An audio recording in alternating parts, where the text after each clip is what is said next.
दोस्तों आज की इस वीडियो में हम आपको ले चलेंगे उत्तराखंड के एक प्रसिद्ध स्थान कैची धाम की यात्रा पर।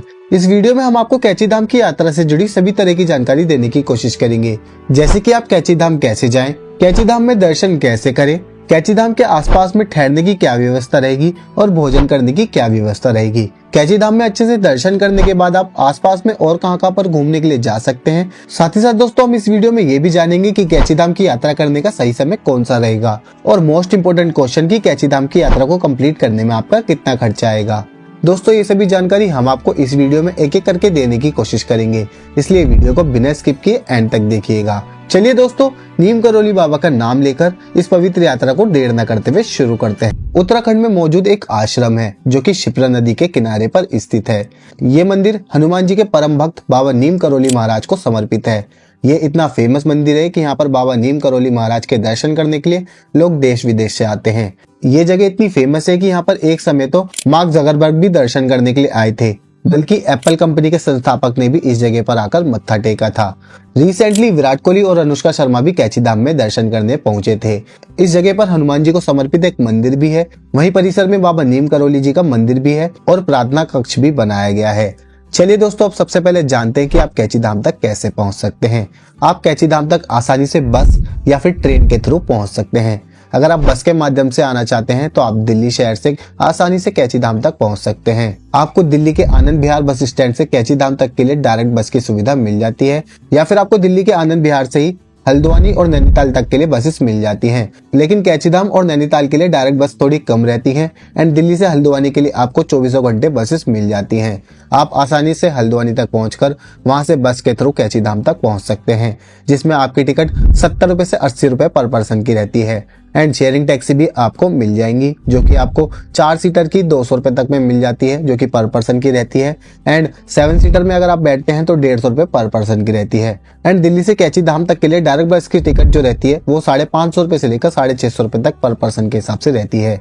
एंड दोस्तों, अगर आप ट्रेन के माध्यम से कैची धाम तक पहुंचना चाहते हैं तो आप भारत के कई बड़े शहरों से काठगोदाम रेलवे स्टेशन तक आ सकते हैं। एंड काठगोदाम पहुंचने के बाद आप रेलवे स्टेशन के बाहर से ही शेयरिंग टैक्सी या फिर बसेस के थ्रू कैची धाम तक पहुंच सकते हैं। बस की टिकट 65 रुपए से 75 रुपए तक पर पर्सन की रहती है। एंड शेयरिंग टैक्सी आपको 4 सीटर वाली 200 रुपए पर पर्सन की रहेगी एंड 7 सीटर आपको 150 रुपए पर पर्सन की रहती है। और दोस्तों, अगर आप कैची धाम तक अपने व्हीकल से आ रहे हैं तो आप आ सकते हैं। आपको कैची धाम के पास में ही यहाँ पर पार्किंग की सुविधा भी मिल जाएगी, जिसमें 2 व्हीलर की पार्किंग की चार्जेस रहते हैं 50 रुपए और 4 व्हीलर की पार्किंग रहती है 120 रुपए से लेकर 150 रुपए तक की।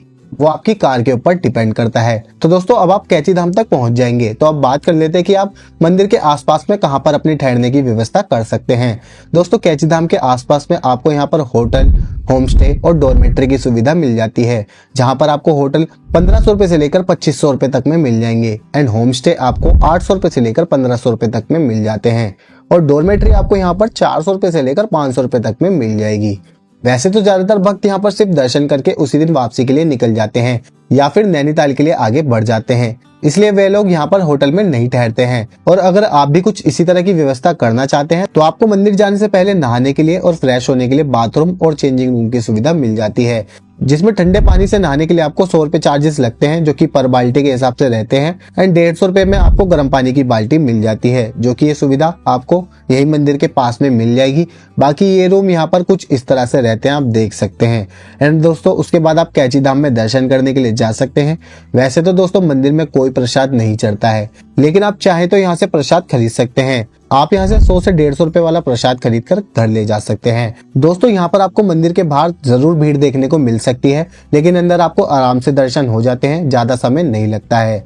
और मंदिर के अंदर कोई वीडियो बनाना अलाउ नहीं है, इसलिए आपको अंदर का व्यू नहीं दिखा सकता हूँ और अपने जूते चप्पल भी यहीं पर आपको जमा कराने होते हैं। एंड दोस्तों, अब आप अंदर जाएंगे तो आपको सबसे पहले माता रानी के टेम्पल देखने को मिलेगा एंड उसके बाद आपको भोलेनाथ जी का टेम्पल देखने को मिलता है और उसी के साथ में आपको हनुमान जी का टेम्पल भी देखने को मिलता है, जो कि मंदिर परिसर में है।